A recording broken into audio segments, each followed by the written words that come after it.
Cryptocurrencies plunged on Monday, with Bitcoin dropping more than 12% to a one-week low as rising U.S. bond yields lifted the dollar broadly and hurt other safe assets that pay no income. Bitcoin, which soared past $41,000 last week to a record new high, fell to $33,447 on Monday. That's the lowest since January the 6th. Despite the volatility, Bitcoin continues its gradual march toward mainstream adoption, with the recent inclusion of stablecoins as a payment instrument by the United States Office of the Comptroller of the Currency. Cryptocurrency may finally have become globally acceptable. But does this acceptance mean that cryptocurrencies and crypto networks will be the foundation of the future payment system? Joining me to discuss this is Buhi Okoro, the CEO of African crypto exchange, Quidax. It's good morning. It's good to have you. Welcome to the show. Thank you. Good morning. It's great to be here. I'm just going to beg everyone's pardon to just go straight to this news. First, from the UK Financial Conduct Authority, saying that crypto investors risk losing all their money. And this is some of the concerns: price volatility, product complexity, and lack of consumer protective regulation. That's the story this morning. Well, how do you respond? Well, that has always been the story, right? That investors can lose all of their money. And with cryptocurrency, since the beginning of time, there has always been volatility, right? The reason we're where we are today, the reason people consider cryptocurrency a great investment is because of that volatility. And so the job of the regulator, right, the FCA in this case, is to tell people that, to warn people of the risk. And all regulators have done that in the past. So this is not new, right? It might be coming in the wake of the recent drop in price, which is not necessarily strange with cryptocurrency, dropping 10% in one day, dropping 20% in one day. So yeah, it's something regular. Regulators in Nigeria have also put out similar statements. Same thing has also been done in the US in the past. So it's nothing we're not familiar with. The warning is important, actually. Okay, so this OCC announcement, what does this regulation mean for financial markets in Africa? So the OCC announcement, so to give a primer on that, the OCC announcement simply means that banks in the US can now they can be validators on blockchain nodes, which means they can use and support cryptocurrencies, stable coins to be precise. Now, stable coins are coins that are tethered to a stable asset, right? So it could be gold, it could be USD, it could be GBP.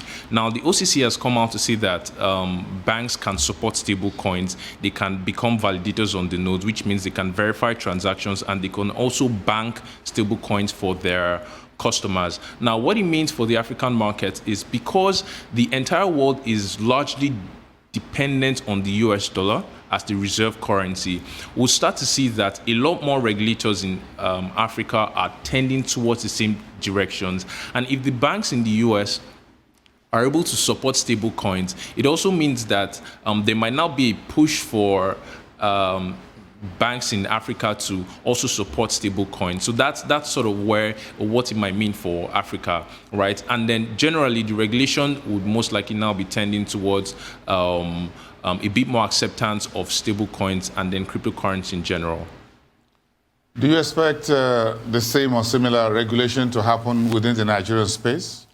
In the past, we've seen regulations going in sync, right, in all of the markets. So as the OCC has come out to put out this statement, we expect that our regulators will take this seriously and then start considering it based on the framework and the peculiarities of the Nigerian market. So at the end of the day, it's going to be a case-by-case basis, but then I expect that our regulators will now take it a bit more seriously with respect to stable coins. Is cryptocurrency as popular in Nigeria as in other climes? What are Nigerians doing with cryptocurrencies? What are you doing with cryptocurrency? So cryptocurrency is there is a growing number of people that are familiar with cryptocurrency, right? That number is growing on a daily basis, and then to to talk about what people are doing with cryptocurrency. So maybe like the top 3, top 4 a lot of people are using cryptocurrency for investment, right? So these are people who are trying to maybe save in cryptocurrency, buy low, and then maybe sell later in time for a bit more profit. And then you have people who are doing remittance with cryptocurrency because of the speed of movement of money across borders, and then also the fees. So people are using cryptocurrency for remittance. And then you have people who are actually paying for goods and then accepting payments. That's merchant services with cryptocurrency. And then you now have another sect of people who are day traders, right? So they buy high and then they buy low, they sell high within a day's period to earn their daily bread. So that's sort of the use cases that we've seen based on conversations with some of our customers, and then also research that has been published. Do you think Nigerian regulators will adopt cryptocurrency anytime soon, or you think there's still a whole lot of work to do out there? On regulations for cryptocurrency and then the regulatory stance. So what we've seen last year is the SEC has come out with a position on how they're looking at and considering cryptocurrencies, Bitcoin and altcoins, right? So we think going into this year, there will be a bit more regulation and then communication from the regulators. Regulation is important for this space. It's important for protection of consumers. It's important for development of the space in general, and then also allowing other people who are participating in the space, giving them clarity, right? So I think with time, we'll see a bit more regulation come from the regulators, and then that will give clarity to the space in general. We thank you so much for your time from Quidax. We wish you all the best. Thank you so much. Have a great week ahead.